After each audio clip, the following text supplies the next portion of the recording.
Биринчи радио өз уктурууларын түз эфирде улантат. Назарыңыздарда шак жүрүш программасы, студияда Талай Гүлчабдарова. Конституциялык реформа адилеттүү сот кантип орнойт? Кыргызстанда соттордун адилетсиздиги бийликке болгон нааразычылыктардын негизги себеби ойдон калган.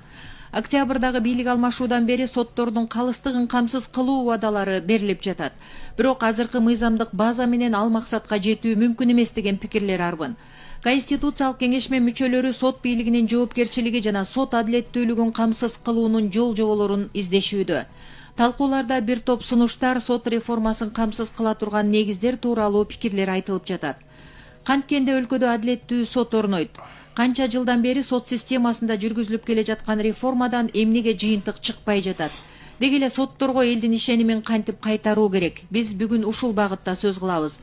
Уктурууга Конституциялык кеңешменин мүчөлөрү, легендарлуу парламенттин депутаты болгон Шайымбетов Казыбек Орозакунович, Жогорку кеңештин мурдагы депутаты Мурзабеков Кантемир Зулумович жана көз карандысыз юрист, эксперт Мамбет Кадыров, Айдарбек Абдраевич катышат. Саламатсыздарбы? Саламатчылык.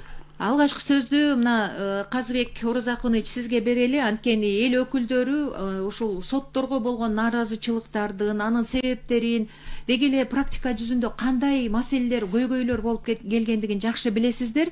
Анткени ушул соттордун адилетсиздиги боюнча нааразычылык күчү алып отуруп, бийлик менен элдин ортосундагы ажырымды көбөйтүүгө чоң салым кошконда. Анан Казыбек Орозакунович, сиз ушул соттордун адилетсиздиги мындай күчөп кеткен учурда аны кайтарууга мүмкүн болбой калган себептерди эмнеден көрөсүз? Анткени биз канчадан бери эле сот реформасы тигиндей кылабыз, мындай кылабыз дейбиз, бирок ал ишке ашпай келбедиби бүгүнкү күнгө чейин? Мунун себеби соттордун чечим кабыл алып атканда көз карандысыздыгы камтылган эмес да. Дайыма кандайдыр бир президент тарабынан, жогорку кеңеш тарабынан кандай түзүм куралып келаткан жолу боюнча, шарты боюнча алар эч качан фактически абсолютно деп койсок туура болот, элдин мүддөсүн аткарылбай калган. Кандай заказ болсо ошондой гана чечим чыгарып калган. Себеби тең салмактуулуктун жоктугунда. Бул биринчи себеби, экинчиси кандай жол менен муну оңдоого болот деген эле суроо туулуп калат да. Ошол тең салмактуулукту кантип орнотобуз деген суроо. Ушунун баары тең мына 30 жылдан бери айтып келатып, эч кандай тыянак чыкпады, бирок эл өзү тыянак чыгарып коюп атат да. Вот мына ушул деп эсептейм мен. Себеби? Себеби да. Элдин эч кандай үнү жок. Бүгүн дагы ушул маселе каралып калды. Тактап кете турган нерсе. Адвокаттардын, коргоочулардын укугу боюнча да тең салмактуулук жок ал жерде дагы. Прокуратура как күнөөлөйт, тергөөчүлөр тергеп күнөөсүн аныктайт дагы, адвокат жалгыз калып калат. Мына ушунун баары себепкер болду да. Рахмат. Кантемир Зулумович, мисалы ошо биз мыйзамдык базадан, конституциядан, деги эле ушундай нерселерден да көп нерсе көз каранды деп келбедик беле? Ушул жолу ошол көйгөйлөрдү чечүүгө мүмкүнчүлүк түзүлөр бекен? Рахмат. Эми биз азыр жаңы баш мыйзамды карап отурабыз, долбоорун. Ошондо биз сот бийлигин өзүнчө кылып туруп бөлүп чыгарайлы деген ойдобуз да. Көз карандысыз кылып. Көз карандысыз кылып, сот бийлиги өзүнчө болуп, сотторду тандоо кеңешинен тандалып келгенден кийин, аны жогорку кеңеш бекитип, анан президент өзүнүн указы менен гана бекитип коет деп атабыз. Бир. Экинчиси, өздөрүнүн ичинен соттор төрагасын шайлашат. Анан төрайымбы шайлангандан кийин аны жогорку кеңештен дагы ошо сунуштамасы менен президент бекитет. Бул өзүнчө бир көз карандысыз сот болот. Элдин наразычылыгы мына ушул соттордон болуп келди. Мына азыркы иштеп аткан конституция боюнча соттор көз карандысыз боло албай калды бийликтен. Ошондуктан элдин толкундоолору күчөгөндү. Айдарбек Абдраевич, ушул азыркы иштеп жаткан конституцияда сотторду адилеттүү, анан көз каранды эмес кыла албай жаткан кемчиликтерибиз кайсылар?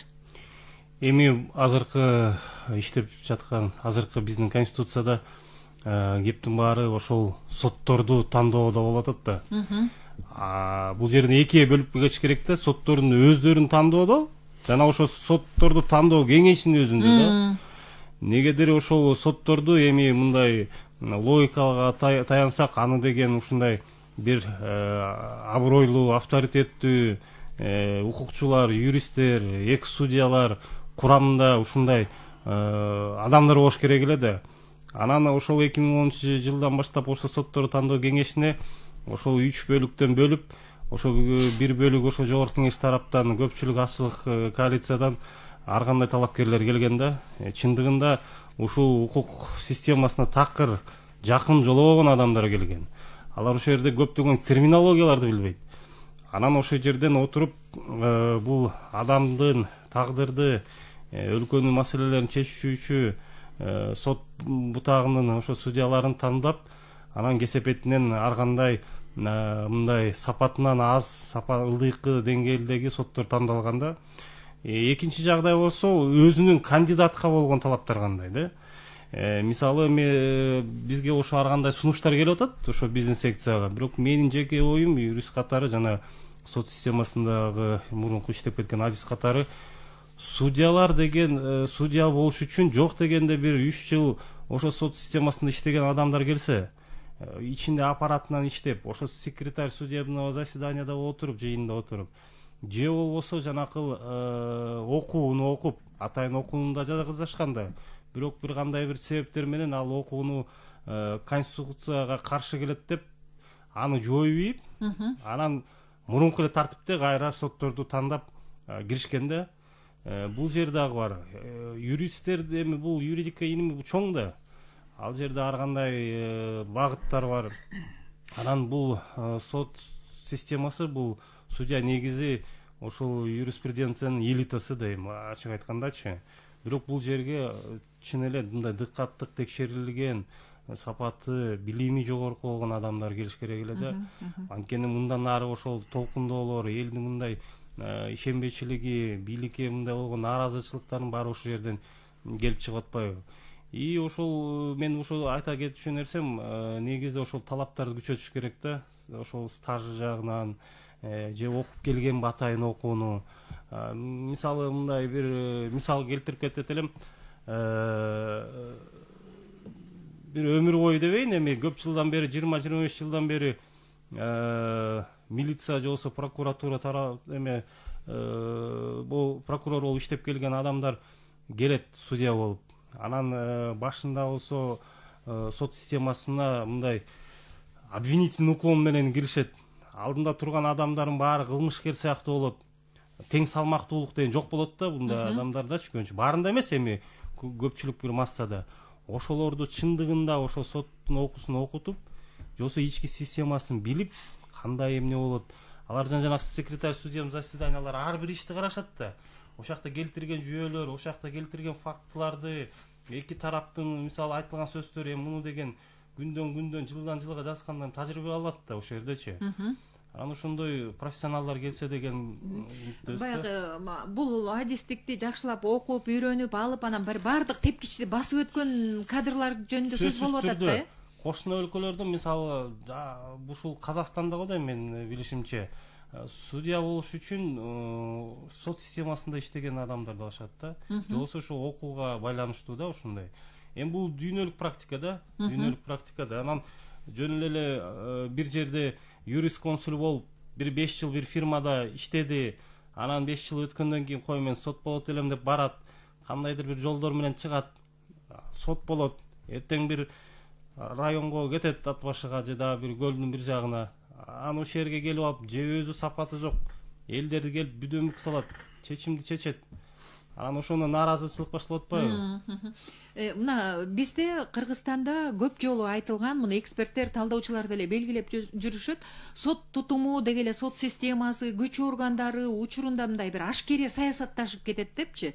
Мисалы, ошол эле депутаттар, эл өкүлдөрү, мына сиздер экөөңүздөр тең депутат болгонсуздар, ошол сотторго үстөмдүк кылып, сотторго эле эмес, ошол сотторду тандоо кеңеши жана тартип комиссиясы жана башка дегендерге бир мындай бир ушул органдын саясатташып кетиши дагы соттордун адилеттүү болбой жатышына себеп болобу?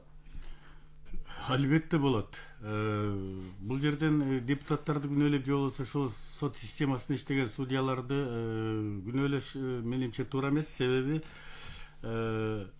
бул тандоо жолу кандайдыр бир тармак болгон күндө дагы баардык жерде эрежеси болуш керек да. А эреженин нукура багыты каякта болуш керек сот системасы дегенден кийин? Бул адилеттүүлүккө келиш керек да. Ошо адилеттүүлүккө келе турган жолубузду аныктай албай атабыз. Бүгүнкү күндө кандайдыр бир себептерди айтабыз. Тиги өлкөнүкү мындай, бул өлкөнүкү мындай деп. Мен мисалы үчүн Манастан бир 3 эл сапты жүзүндө айткым келет да. Көңүл бурсаңдар, өзөгү болбой өнүкпөйт дейт. Это нет наших ценностей. Если не будет, то не будет деген. Өзөгүбүздөгү касиетке кайтпасак, биз жолду таныктай албайбыз деген маанисин айтып атат. Экинчи маселе, экинчи сап. Өрнөксүз эл журт жөнүкпөйт. Өрнөгүбүз жок, биз коом болуп өсө албайбыз. Ушул эки сапты далилдеп турат. Адили болбой нурданбайт дейт ошол эл. То есть адилеттүүлүктү орното алмайынча, жанагы эки сап маанини кандай берип атат, ошондо адилеттүүлүк болгондо гана анан кийин сот системасы оңолот деп уже Манас эле айтылып койгон экен. Мен муну эмне үчүн мисал келтирип атам? Биз азыр мынакей өзүмдүн коллегам, кесиптешим Жакшынакай бир нерсени баамдап кетти да.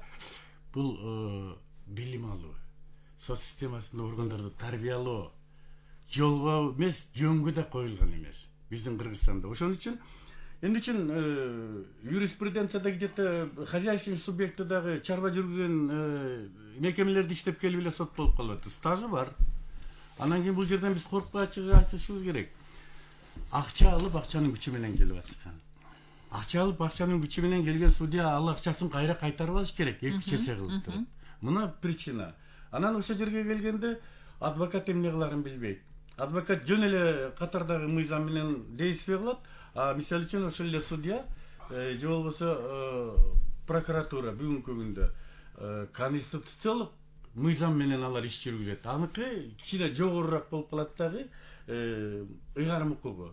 Адвокаттыкы кичине төмөнүрөөк болуп калат дагы, анан адилетсиздик болбойт ал жерде. Мыйзам баардыгына бирдей тең каралыш керек. Бирок ошол эле учурда мына Кантемир мырза, Айдарбек мырза, бизде Кыргызстанда мисалы ошол канчалык өз ишин билген, кыйын, мыкты судья болгон күндө да чечкиндүү кадамдарды жасап, өз алдынча мыйзамга тууралап чечим кабыл алган учурлар аз болгон деп да айтылып келбеди беле буга чейин. Бул жанагы ашкерий саясатташуунун себеби десек дагы болот, башка бир бийликтин башка бутактарынан болгон үстөмдүк десек да болот. Ушуну мойнубузга ала алабызбы?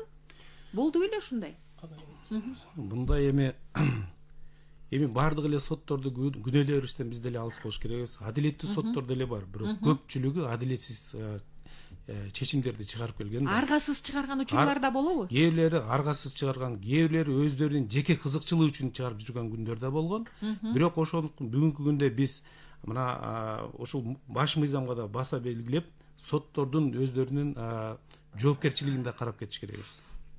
Мисалы үчүн биринчи инстанцияда соттордун чечимин кимдир бирөөлөр жеке кызыкчылыгы үчүн чыгарышат, анан кийинки инстанцияларга жеткенде адилеттүү кээ бир соттор мыйзамдын гана жолунда чыгарып берген учурлар да абдан көп болду бизге. Ошондуктан ушул жактарында биз да карап өтүш керекпиз да. Эми чындыгында бул сот системасы берки эки бутакка караганда бул абдан жоопкерчиликтүү. Эмнеге дегенде бул такдыр чечүүчү да, булчу. Адам тагдырына байланышкан маселе. Керек болсо Мухаммед пайгамбардын бир хадисинде бар, 3 соттун ичинен экөө тозокко барат депчи. Бирөөсү ошол билип билбей билимсиз чыгарган, бирөө болсо билип тура эмес чыгарган, анан үчүнчүсү акыйкат чыгарган киши ошо бешикке барат деген. Бул эмне демектен? Бул абдан жоопкерчиликтүү бир орган да, абдан жоопкерчиликтүү бир мындай бир такта. Анан чындыгында тарыхка бурула кетсек, мурунку ошол бийлер абдан мындай билим жагынан абдан бийик, мындай аброю күчтүү адамдардан тандалып алчу да. Ошо сиз айткан жанакы наразычылык деген сөз эми сот процессинде бир тарап сөзсүз түрдө бул чечимге макул болбойт да. Бирок буга деген ошол орустар айтмакчы масло в огонь деген ошол профессионалдуулуктан, кадрдын мындай сапатсыздыктан жатып атпайбы? Ошол келип ушуга түрткү болот. Мен айтпайм, чындыгында көптөгөн тажрыйбалуу жакшы соттор бар, бирок ушундай бир ситуацияларга келип калат, же болбосо жанакындай бирөөдөн мындай көз каранды болуп калат, басым кысымга туш айла жоктон кылып калат. Неге дегенде, балким мен ушундай айтайм, балким ал ошол киши сот болуп өтүп атканда ошол кишилер балким жардам бергендир, же бир мындай колдоо көрсөткөндүр. Ошон үчүн көз карандысыздыкты максималдуу түрдө сот бийлигин биз деген күчтөшүбүз керек. Андан бир себеби бул ушул соттордун кеңеши, судебное сообщество бар.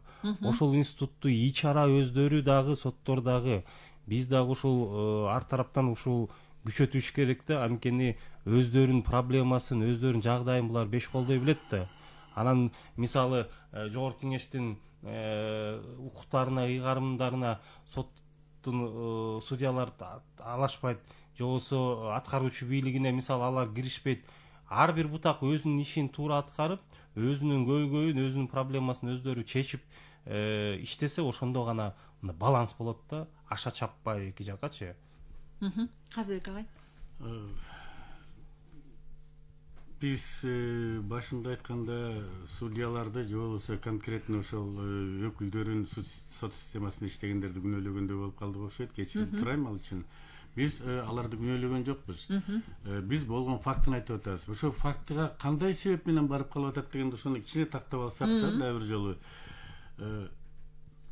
сот түзүмдөрүн, курамын түзүү, ошолорду тандоо эрежеси туура эмес болуп атат да. Ошол себептен гана анан кийин бүгүнкү күндө кыйчалыктар болуп, адилеттүүлүк жок болуп атат. Мисалы үчүн мен бир нерсени баса белгилей келем да, вот экономика дейбиз. Экономика эч качан өнүкпөйт эгерде ошол жерде адилеттүүлүк сот болбосо. Айрыкча биздин Кыргызстанда. Ошон үчүн жанагы рейдерский захват анын дегендердин баары тең болуп атат да. Эми ошондо биз кандай деп түшүндүрүшүбүз керек? Биринчиден, бул баш мыйзамдык кеңешпе биздин милдетибиздеби же болбосо полномочиябызбы, биз жөн эле жумушчу топпуз. Жанагы сунуштаган долбоорду талкуулап, элден келген түшкөн сунуштардын баарын тең териштирип, ошону гана иреттеп беребиз. А калганын кийин мезгили келгенде депутаттар өзүлөрү алат, алар толуктайт комитеттерди карап кошумчасы менен анан кийин элге салышат. Муну уже эл чечиш керек да. Анан бул бир жагынан баягы кеңеш менен дагы сындагандар көп болуп атат. Наоборот, бул уникальный случай болду да. Бул кеңеш менен түзүлгөн ушул. Анткени биз алдын ала ошо жанагы бүгүнкү кыйчалыштар болуп аткан нерсенин баары тең жыйынтыктап келип туруп, анан кийин ошону биз электен өткөрүп берип атабыз. То есть келечекте депутаттарга аптан бир топ жеңилдиктер болуп калат дагы, ошол эле убакта ушул мезгилдин арасында элдерге дагы жакшынакай мындай жеткиликтүү түшүнүк болуп атат да. Ошол үчүн сиздерге ыраазычылык. Анан белгилей турган нерсе,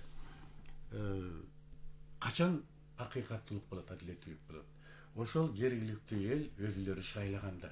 Соттордубу? Сотторду өзүлөрү шайлап келип, анан кийин шайланганы судья болот.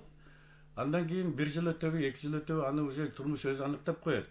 Көзөмөлдөгөндүн мааниси эмне да? Ошо эл отчет алат. Мисалы үчүн тоок урдаган киши кой урдаган менен тең соттолуп калса, жок дегенде ал бир выговор алыш керек.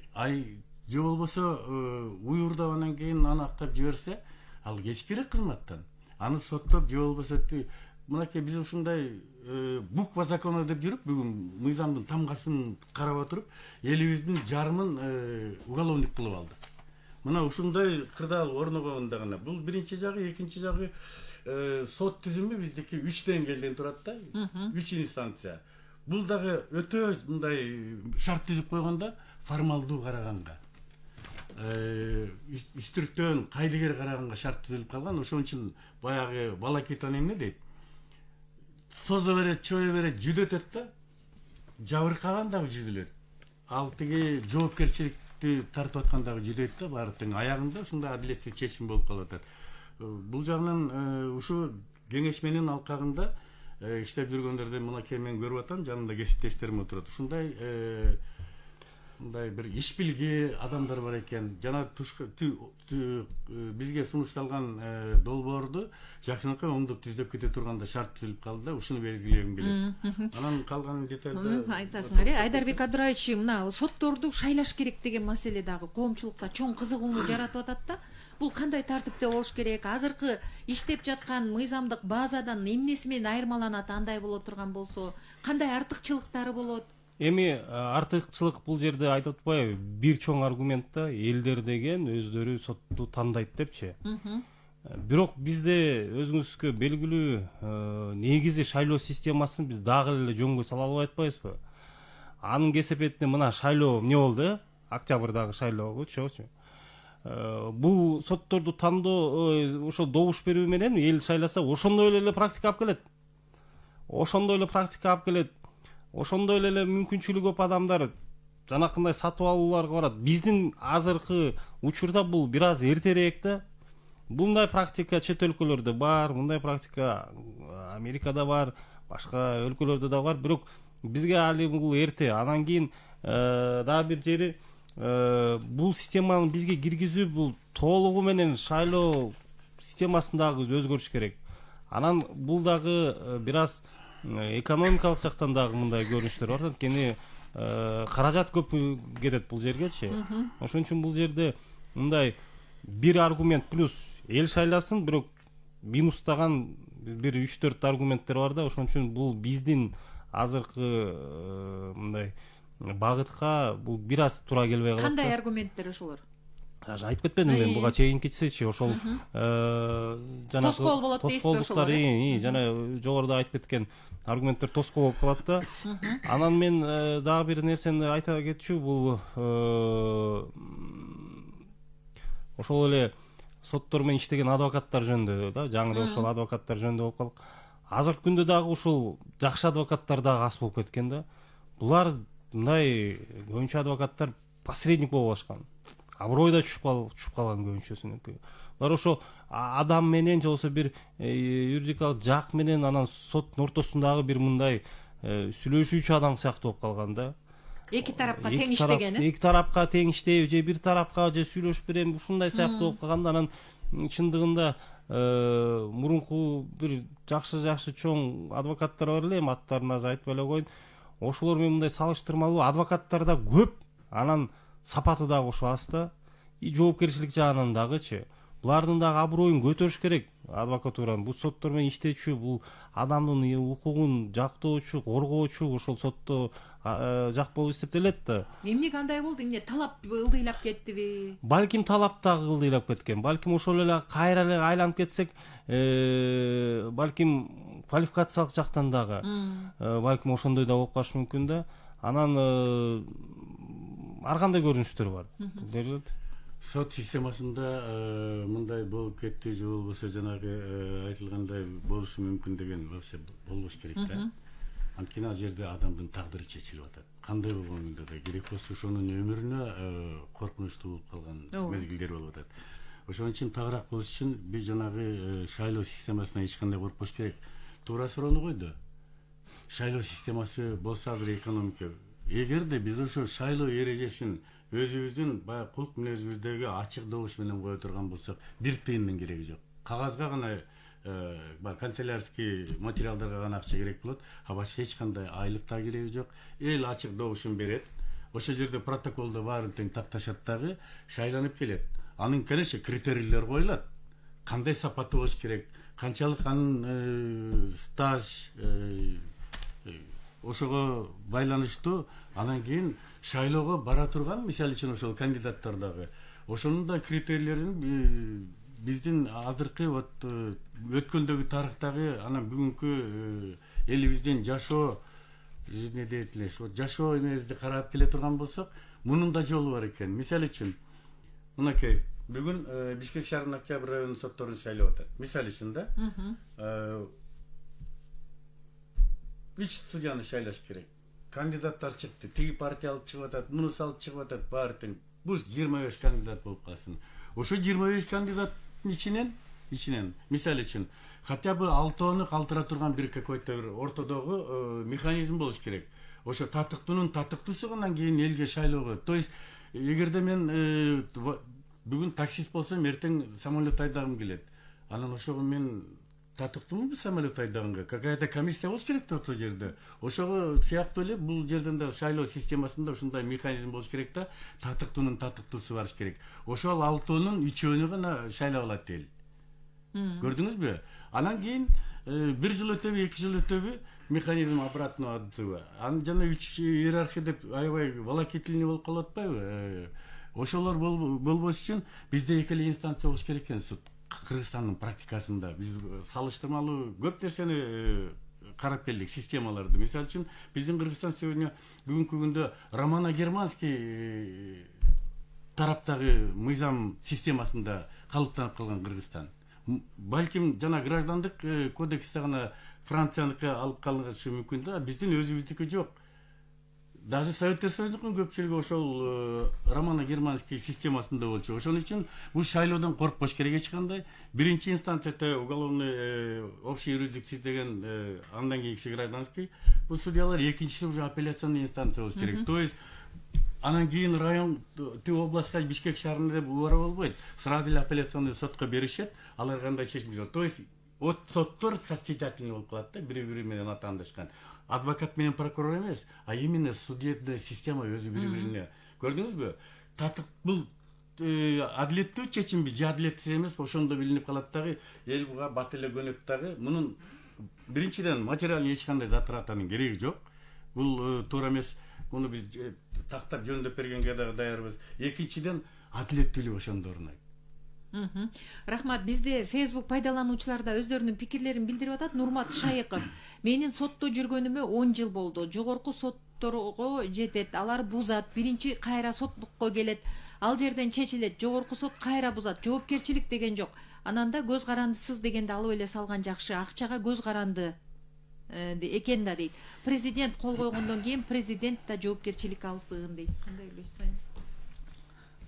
Рахмат, мен жооп берип коеюн ушул суроого. Ушул мен жана да баса белгилеп кеттим, соттордун жоопкерчиликсиздигинен ушул көп нерсе элдерибиздин кыйналып адилеттүүлүктү таппай жүргөн ушундан да. Ошондуктан соттордун жоопкерчилигин ушул баш мыйзамга кошо биз белгилеп жазып кетели деп атабыз.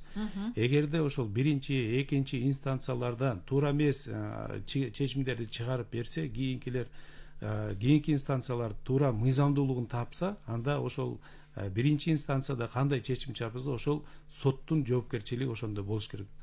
Ошонун жоопкерчилигин биз баса белгилеп, баш мыйзамга азыркы могу долбоорго жазып кетип атабыз да. Ошондо гана мен ойлойм адилеттүүлүк орун алат да. Адис катары азыр Айдарбек мырза, сиз эми ушул юриспруденциянын баягы бардык маселелерин билген адам катары да, эгер мына жогоруда биздин угарман айткандай кайра эле кайталана берет, анан бири бузат, бири тияка жөнөтөт, бияка жөнөтөт, соттон адилеттүүлүк көрбөй канчадан бери убара болуп жүрөм деп жарандар көп эле кайрылат эмеспи? Эгер биз ушул конституциялык реформанын алкагында мыйзамдык базага бир ылайыктуу өзгөртүүлөрдү киргизип алсак, анда ушул көйгөйлөрдөн азаябы, көйгөйлөр чечилеби? Мыйзамдык база делеби, кеп же жанагы саясатташканда кимдир кайсы бир башка бийлик бутактарынын үстөмдүгүндө да маселе барбы? Менин жеке оюм бул деген ошо сиз айткандай үстөмдүктө, анан ошол кадрдын өзүндө да, тандоосунда да.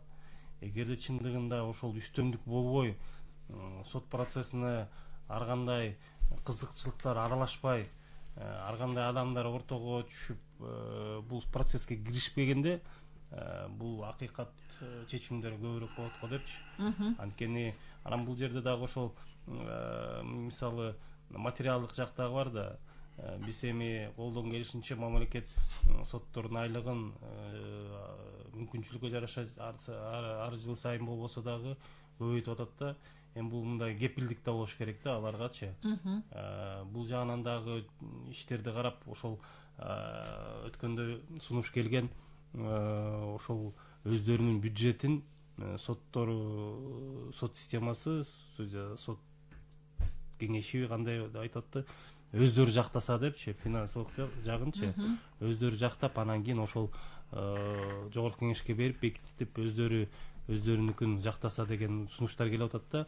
Неге дегенде эми булар деген мурун же азыр деле өздөрүнүн бюджетин алып келет, анан өкмөт ал жактан мүмкүнчүлүгүнө карап туруп кайра териштирет, канча акча бар чындыгында жетеби жетпей деп, анан кийин жогорку кеңешке кирип атат да.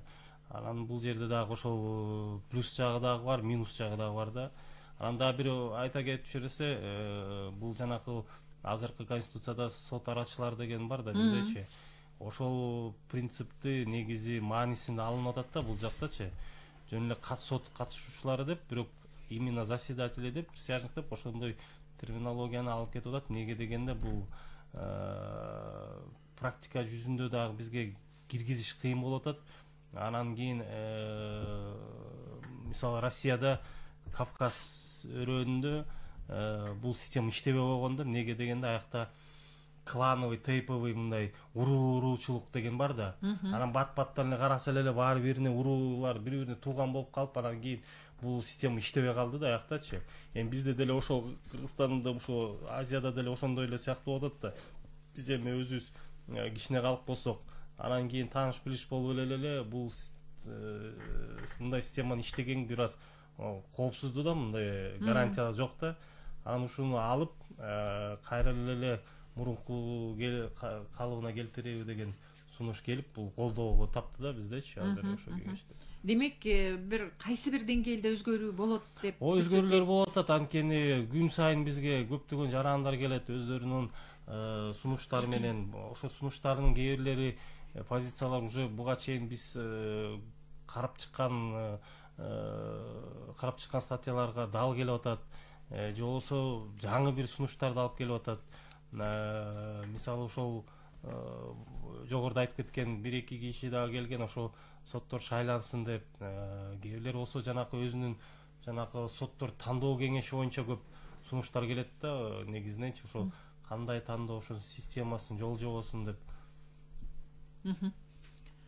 Кошумчалайын деп атасыз. Сиз суроо берди деп атпайсызбы? Судья экен ошол суроо берген киши же? Жок, жөнөкөй жаран ошол канчадан бери сотто убара болуп жүргөнү жөнүндө айтып атат да. Мындайлар уже миңдеп саналып кетти. Бул белгилүү нерсе, бирок суроо бир эле болуп атпайбы? Кантип ушул кырдаалдан чыгабыз керек?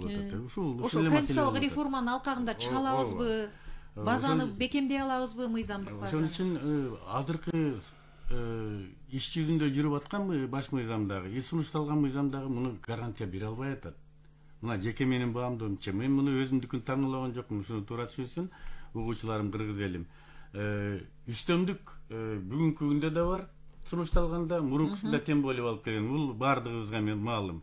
Анан кийин жана сунуш катары айтып кеткенби, же болбосо жаны күйгөндө айтканбы, президент өзү жооп берсинчи дейт, өзү назначение болгондон кийин. Соттун чечимине президент кантип жооп берет? Опять же, биз президент бир бийликтин баарын бир колго топтоо деген ошондон чыгат да келип анан, маселенин баары ошондо болуп атпайбы? Ошон үчүн биз жана шайлоо системасынан коркпошубуз керек. Анан эми урууларды деп айтып атат. Бүгүнкү күндө Кыргызстандын айбагын карап көрсөңүздөр, ушундай аралаш жашаган эл, тиги уруу бул уруу деп азыр мисалы үчүн Сарбагыш мына могу жерде эле жашайт, саяктары тиякта деген маселе жок. Анан кийин бул эски биздин менталитетибиздеги, каныбыздагы нерсе шайлоо системасы кыргыздыкы. Мындан эч бир коркпош керек. Биз гана бүгүнкү күндөгү кырдаалга ошону айкалыштырып туруп, анан кийин элге адилеттүүлүк коомду алып келебиз, только прямой шайлаганда. И причем дагы бир жолу кайталап кетейин, эки эле инстанция, а жогорку сот болсо, ошол эки инстанциядан шайланып барган делегаттар, судьялар, жана корпустагы судьялар, эки инстанциядагы, ошолор жогорку сотту түзөт дагы, анан өзлөрү президиумун шайлап алышат, председателин шайлап алат. Же президент, же болбосо тиги курултайдын башчысы болобу, скорее всего президент болуш керек да. Аны бекитип гана коет, текшерибайт этип, бекиди деп. Ошондо гана адилеттүүлүк орнойт. Президент бул байкенин эле сунушу да, бул көз караш, сунуш. Биздин сунуш биздики мындай болуп атат да, сотторду тандайт. Биз анда эгерде биз элге берип сотторду тандай турган болсок, анда биздин кыргыз мамлекет өзү кичинекей элбиз. Анда биз жергиликтүү бийликти да кеңеште эл шайлайт, анан кийин жогорку кеңеш, анан президент. Биз анда шайлоодон баш чыкпай калабыз. Биз башка нукту мындай сунуштап атабыз да, мына азыр жогорку кеңешке 3% менен ошону кабыл алышты, 3% менен парокту өткөнгөчү. Ошондо биздин ой менен бир 10дон ашык партия келет. Эмки шайлоолорго да, ошо 10дон ашык партия келгенде ар бир партиянын өкүлдөрү соттондоо кеңешине кирсе, ал жерде дагы мен деген Кыргыздын жакшы патриот, жаш жигиттери, жаш кыздарыбыз келет, мамлекетчилдер келишет. Ошондо мен ойлойм, соттондор кеңешин көбөйтүп бир 20-25 ушундай кылып, анан ошолор ичинен татыктуу сотторду тандаса деген ойдобуз да. Анан ошолор сотторду, татыктуу сотторду биринчи билимине карап, экинчи тажрыйбасына карап, канча жыл ошол сот тармагында иштеп өткөн, ошолорду карап туруп, анан ошол сот тандоо кеңеши сунуштагандан кийин жогорку кеңеш бекитип берсе, президент указ менен аны бекитип койсо деген ойдо бар да. Ушул багытта Шарипа Үскенбаева өзүнүн пикирин билдирип атат. Сотторду президент шайласын, парламент болсо депутаттар каалагандай сотторду пайдаланып кетет экен, ал эми президенттик курултай контролдоп турат да дейт. Жок. Бул жерде мындай да, парламент дегенде сотторду тандоодон кийин дагы бир эмеси бар да. Биз сотторду көз карандысыз кылыш үчүн мен жанагы бир айтып кеттим. Жергиликтүү сотторду, анан жогорку соттун төрагаларын, төрайымдарын ошол соттор өздөрү тандасын деп атабыз. Мына ошол жерде аябай чоң мындай көз карандысыз болот да, бийликтен дагы, президенттен дагы. Эмне дегенде жана кесиптешим туура айтып кетти, анан биздин секция ушул өздөрүнүн бюджетин сот бийлигине өзүнө бериш керекпиз. Ошондо бүт жерде булар көз карандысыз болуп калат. Бүгүнкү күндө мисалы мына көрүп атабыз, азыркы иштеп аткан конституция боюнча сот бийлиги кандай болуп атат? Бул аппарат президенттен гана, сунушун гана булар аткарып жүрүштү, буга чейин аткарып жүрүштү го. Эмне болду, момундай чечим чыгарды дегенде биздин коомчулугубузда аябай көп. Администрация президенттен жанагы жигиттерибиз Манас деген аябай бүткүл кыргыз элине таанык да. Ошонун чечими менен биз мыйзамдардын жолунда чечпей, ушул звоноктун гана чечимине чечип жүрдү да. Жанагы үстөмдүк, басым кысым кылуу, ашкере саясатташтыруу деген ушул да. Биз Кыргызстан башыбыздан өткөрдүк да муну. Ошондуктан биздин азыркы сунуштап атканыбыз, бизге коомчулуктан да сунуш берип атат. Биз ошентип жанагы көп тандоо кеңешин көбөйтүп туруп, анан ошонун ичинен сотторду тандап, тажрыйбасына карап, ошондой кылсак, биз туура жолго барабызбы деген ойдобуз. Ушул долбоорго сунуштап. Кеминде бир 15 киши болуш керек да. Сотторду тандоо кеңешинде. Азыркы учурда 9 киши, башында 24 болгон. Анан ушундай бир болуп калып, же татаалдаштырылып кеттиби, же көпчүлүк менен мындай ынандырган кыйын болдубу? Ошентип атып 24төн ошол барып 9га келген. Эми 9 киши эми жарымысы бир эме менен келбей койсо, 5 кишиси добуш көрүп койсо эле кворум аз киши менен алып коюп атышат да. Ошон үчүн ушундай сунуш бар, 15тен кем болбосун деп жазалы деп мындай. Азыр ошондой талкуулап атасыздар, ооба. Анан 24кө чейин депчи. Ошол өздөрүнүн эң биринчиден ошол сотторду тандоо кеңешинин мүчөлөрүнү биринчиден квалификациялык түрдө тандап, бул мисалы кеминде 40 жаштан ылдыйкы мындай жаш курагын коюп, буга деген экс судьялар, мен деген кыйын юристтер, тажрыйбасы чоң мындай көз каранды юристтерди киргизип туруп, анан кийин тандаса жакшы болот эле. Алар деген ошол системада иштеп жүргөн, бир эле эки эле суроону берселе эле тиги билет эле да. Мисалы мурун деген ушундай юристтер бар болчу, эми атын айтпай эле коеюн, жогорку сот, жогорку соттордун бир төрагаларынын бири ачык эле айтчу, мынтип эле: кызым кечирип кой же балам кечирип кой, сен сот боло албайсың дечи. Эмнеге десе, бир эки аргументти айтат дагы, ошондо эле чеччү да. Анткени бир эки сөз сүйлөп эле өзүнүн аргументтерин айтканда эле билинип калчу да. Кимдин кандай адис экендиги, кандай адис экенинчи. Анан бул туура го дейм да. Ушундай кылса, биринчи өзүнүн курамын курап туруп, анан кийин сотторго болгон бир талаптарды койсо. Мен кесиптештериме бир нерсеге азыр мындай кызык кырдаал түзүлүп калды да, экөө тең жарышып айтпадыбы? Бул болгону бул агайдын пикири да. Мен өзүмдүн пикиримди таңдаган жокмун. Эң эле кызыгы.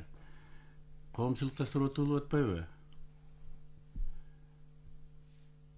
Элдик бийлик деп кеп кылып атпайбызбы? Эң биринчи элдик бийликти орнотолу деп атабыз. Бул биринчи маселе, главный, эң негизгиси. Анан кийин ключевой момент тазаланды деп атпайбызбы, жаңыланды. Кантип чечебиз ушуну? Мен ушуга эле жоопту айтып атам. Бул меники эмес. Шайынбетов Казбектики эмес. Бул жалпы элибиздики. Ошол тазалануунун жолу дейсизби бул? Тазалануунун жолу ушул шайлоо системасы гана аркылуу. Анан кийин дагы бир жолу кайталап кетейин. Биз сунуштай турган элдин пикири, көпчүлүк элдин пикири. Алардын ою боюнча дагы ачык шайлоо болуш керек. Эгерде мисалы үчүн мына партиянын өкүлү шайланып келет, анан тиги деп атпайбы? Бүгүнкү мыйзамда бул туура. Сунушталганда дагы бар партиялык система. Бирок партиялык система бүгүнкү күндө ал өзүн өзү актабай калды да караманча. Анан кийин биз ошону сезип, билип, желкебизден кечирип, баарын өткөрүп атып анан кайра ошого келебизби? Конечно, бул сунуштап аткан булардын пикири. Мен буга каршы эчтеке деп айта албайм. Мен көпчүлүктүн пикирин айтып атам. Бирок көпчүлүктүн атынан сүйлөгөн жокмун. Ошолордун баарын учитывать этип туруп, анан кийин биз выражать этип атабыз. Бизге ошондой тапшырма коюлган. Жоопкерчиликти мен кеңешменин мүчөсү катары ушундай кабыл алам да. Значит, раз кеңешменин мүчөсү болуп киргенден кийин мен өзүмдүн атыман сүйлөбөш керек. Жоопкерчиликти караш керек ошол сунушка. Демек сиз жана сотторду тандоо кеңеши мурдагыдай эле болуп калат дегендей ойдо болуп атасыз да, Ойдо болбой эле ишенем буга. Ошондой эле болуп калат. Ошондой эле болуп калат. Бул соттор тандоо кеңешинин жарым бөлүгүн, даже жарым бөлүгүн деп туруп, бул соттордун курамынан коюш керек да. Жанакы буга чейин айтып кеткенде судейское сообщество депчи, соттордун кеңешинен кураш керек да. Анан калган бөлүгүн, калган жанакы жарым болсо ошо жогорку кеңеш түзүп бериш керек. Бирок талаптарды коюп, мисалы азыркы учурда соттор тандоо кеңешинин бир канча мүчөсүнө шайлоо болуп атат. Эми каалоочулар көп. Мен тандайм депчи. Өзүнүн мындай талабына жоопкерлик, мындай дал келбеген менен иштери жок.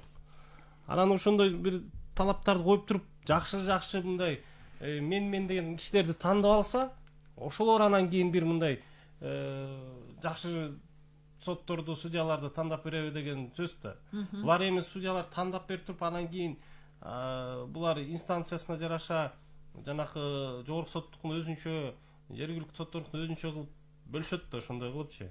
Эми ал жерде дагы ушу айткандай стажына жараша, анан жанакындай чектөөлөрдү киргизип койсо, сот болосуңбу?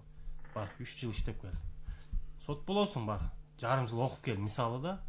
Мисалы Францияда сот болуш үчүн 3 жыл окуш керек. Атайын өзүнүн окуусу бар. Ошону окуп туруп, анан кийин келип сен ошо карап, жөндөмдүүнүн тестиңди берип туруп, анан кийин сот болосуң да. Анан биздики деген кичине башкача болот да. Кантемир Зулумович, мына биз ошол сотторду тандоо, соттор, алардын жоопкерчилиги жөнүндө көп буга чейин угуп келген сын пикирлер бар. Бирок ага карабастан элдин нааразычылыгы жана соттордун туура эмес чечимдери ошол сот бийлигине эле эмес, жалпы бийлик түзүмдөрүнө тескери таасирин тийгизип келди да. Анан мындан чыгуунун жолун, ишке ашыруу механизмдерин сиздер ар кандай өңүттө талкуулап жатасыздар да. Анан элден кандай пикирлер түшүп атат, кандай сунуштарды берип атышат? Ушундан чыгуунун жолдорун, дагы бир башка ыңгайлуу жолдорун айтып атышабы? Ушул ыңгайлуу жолдордун көбүн айткандан сунуштарды абдан көп бизге түшүп атат. Анан сунуштардын түшкөнүн негизинде мына мисалы үчүн могу жерде биз сотторду төрайымын соттордун төрайымын президенттин сунушу менен макулдугу менен коет деп атабыз. Бул долбоордо ушундай да, төрагасын. А биз ошо сунуштардын негизинде, дискуссиялардын негизинде биз айтып атабыз. Жогорку соттор өздөрү тандасын төрагасын деп атабыз. Мына көрдүңүзбү, бул жерде канча деген уже биз уже алдыга жылуу бар да мындачы. Андан кийин эч ким кийлигишпейт десек болот. Эч ким кийлигишпейт, алар өздөрү ичинен тандайт. Анан жергиликтүү соттор өздөрүнүн ичинен ошол төрагасын шайласын деп атабыз. То есть ушунда бул жерде баягы жогорку соттун төрагасы жергиликтүү сотторго дагы мындай бир кандайдыр бир мыйзамсыз адилетсиз указанияларды бере албай калат да. Ошол экинчиси анан жогорку кеңешти булар тандагандан кийин жогорку кеңеш бекитет, президент номинальдык указ чыгарат. Ошон бул бир. Экинчиси биз дагы ушул конституцияга да карап кетели, жазып кетели деп атабыз. Ушул долбоорго соттор менен мыйзам чыгаруу, президент жөндөн жөн жолукканга болбойт, протоколдун гана негизинде жолукушсын деп атабыз. Бул да өтө чоң бир маселелердин бири да. Айдарбек мырза. Чындыгында ушул айтып кеткен сунуш жакшы сунуш да, эгерде соттук мисалы курамды өздөрү курасачы, бир мындай коркунучтуу нерсеси бар. Булар деген соттор ичара ошол мисалы бир канча состав болуп бөлүнүп алган бир жери болуп калышы мүмкүн да. Анан мындай шашпай тур, мен 3 жылдан кийин мен төрага болсом, мен сени мындай четтетем деген сыяктуу болуп калышы мүмкүн да. Бирок мен толугу менен колдойт элем. Негизи сот системасы өзүнүн курамын же өзүнүн курамын мисалы төрагаларын орун басалар шайласа, же болбосо ушуга альтернатива кылып мына тиги соттор кеңеши чогулуп берет да аларчы. Чогулуп туруп анан кийин ичара шайлап Баланчаев мындай деп туруп анан ачык эле ошол жерден шайлап койсо бул туурараак болобу дегендейчи. Анткени жанакындай нерсенин бир жанакындай эмеси бар. Мисалы жергиликтүү сотторду дагы эмесин төрагасын шайлоого дегенге чейин да бардык да. Кээ бир тарап айтып калышты, биздики ошол ичиндеги соттор тандасын деп сунуш келип түштү. Тиги жогорку соттун төрагасы өзү мындай дайындасын деп. Бирок муну деген соттор кеңеши шайласа, ал чоң да уюм да. Ооба. Ал мындай кичине адилеттүүлүккө, мындай акыкаттуулукка жатат го дейм да. Анан мунун жанакы мөөнөтүн белгилеп коюш керек да. Мөөнөтү менин жеке оюм боюнча бул деген 3 жылдан ашпаш керек да. 5 жыл болгондо эми бул кичине туура эмес болуп калат да. Анткени киши бир жерге көнүп алат, такка көнүп алат.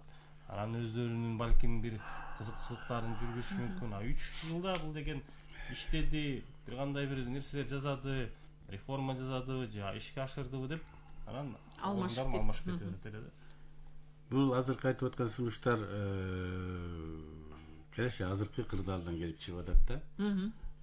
Муну эч ким мындай отвергать эте албайт. Болуп аткан системада маселе кайрада бир кайталап коюп мындан чыгыш керек болуп атпайбы? Вот председатель жогорку соттун төрагасы, областтык соттун төрагасы, же болбосо райондук соттун төрагасы деп атабыз. Алар эмне пряникти көбүрөөк жейби? Кандайдыр бир көрдүңүздөрбү, биз өзүбүздүн азыркы айтып аткан мыйзамга жазып койгон жагынан алар какой-то бир особый устуканалчыдай болуп атат. Артыкчылык берилип атабы? Андай болбош керек да. Ошон үчүн биз айтып атабыз. Ылдый жактан эл шайлап келиш керек, калган инстанцияларды булар съезд, мынакей азыр эле жакшынакай жыйынында деп атат. Биз съезд деп атадык. Айырмасы жок. Ошол жерден өзүлөрү чечип алат. Төрага соттун төрагасы ал деген эч качан килигишпейт тиги сот ишти карап атканда. Анын акысы да жок. Бул баары тең баш мыйзамдык закондун негизинде баары тең аныкталган. Аны еще дагы бир жолу тактап коебуз. Анын эч кандай оорчулугу жок. Эң негизгиси адилеттүүлүк орношуш үчүн ылдый жагынан шайланып келип, анан алар өзүлөрүнүн совет судей определяет съездден анан кийин төрагасын шайлап алат. Анан бул жерден дагы жана срок жөнүндө айтылып кетип атат. Мөөнөтү жөнүндө, ошо биринчиден аларга кандайдыр бир жоопкерчилик илинет.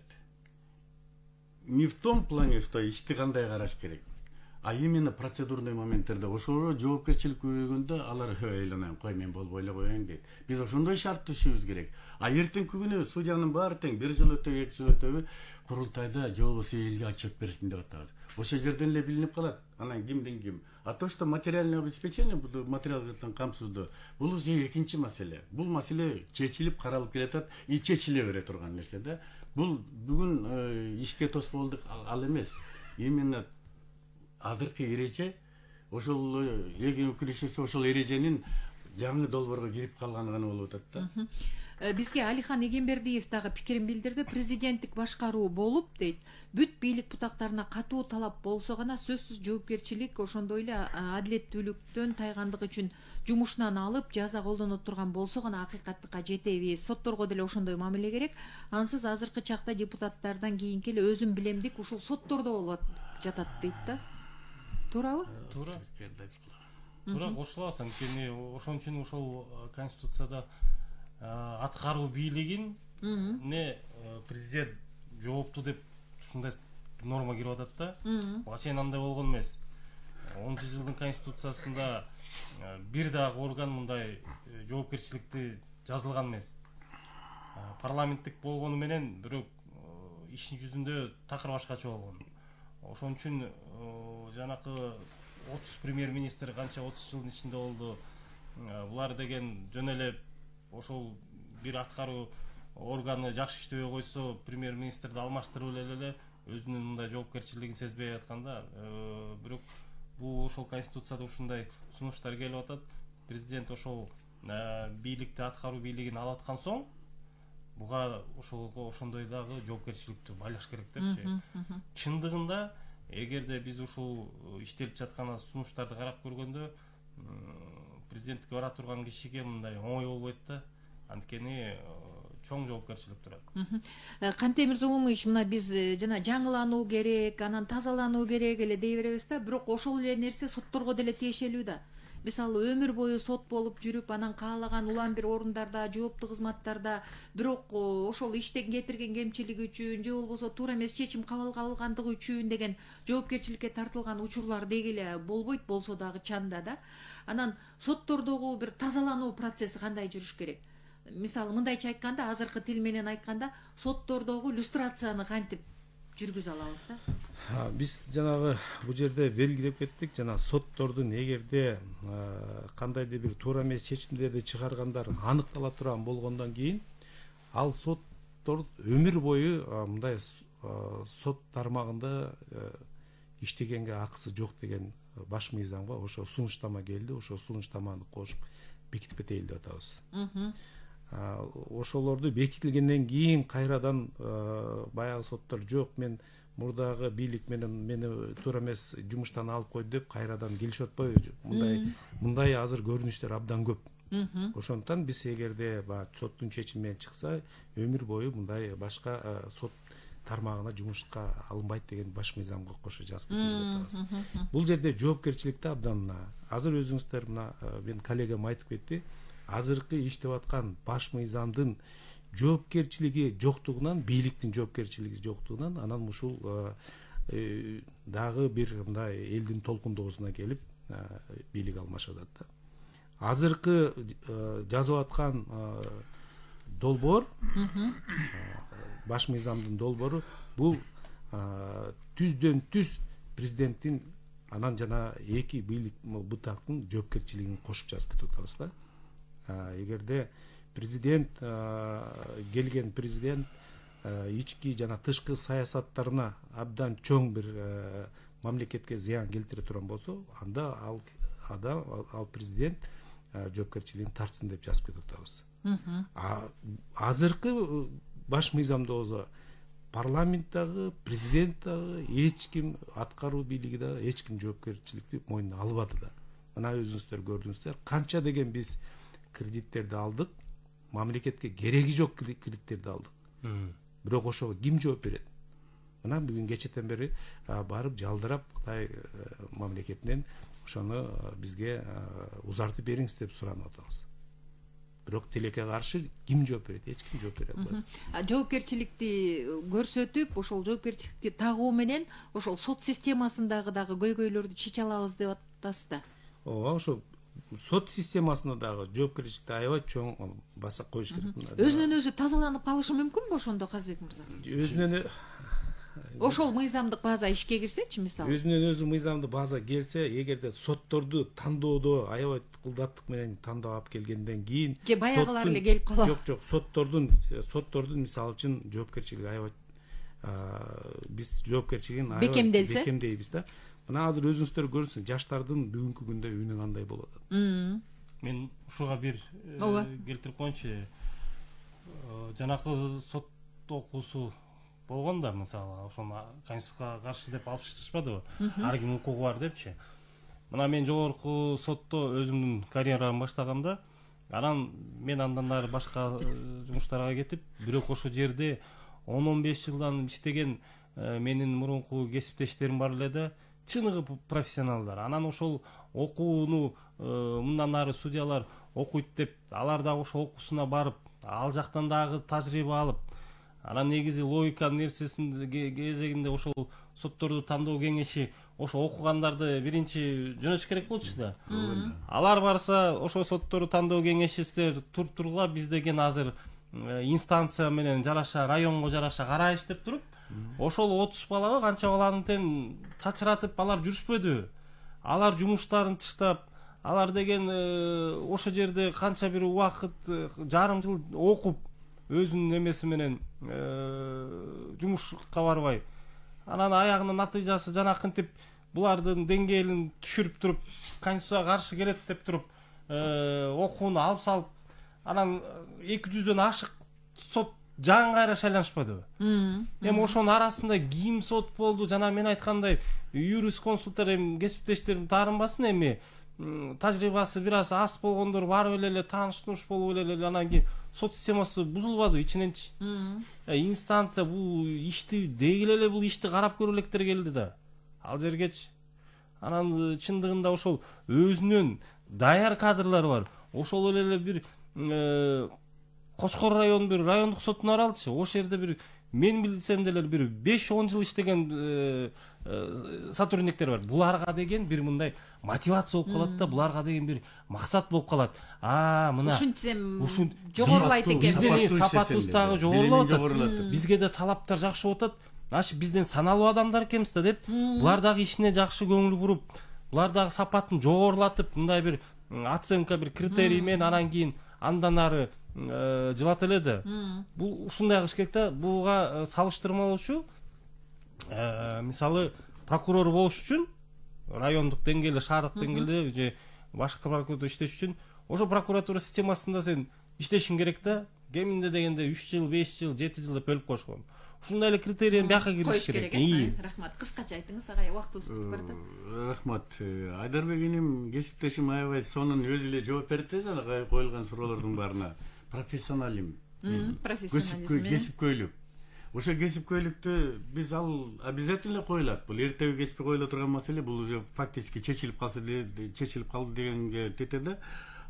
Вот мынакей могу жерде дагы бир 3 сап бар да, жанагы. Кыскача, ыраатсыз ааламылганбайт дейт. Систематизировать все это надо, в том числе ошо жанагы кесипкөйлүктү дагы. Анан башчысы болбой марып айтып атат, көрдүңүзбү? Баары тең ыргап, аягында баары вообще элдик шайлоого келиш керек. Эл өзү көзөмөлдү басым бергенде баары калыбына керек. Мына бизде азыр дагы бир өзгөртүүнү киргиздик, могу сунуштар боюнчачы.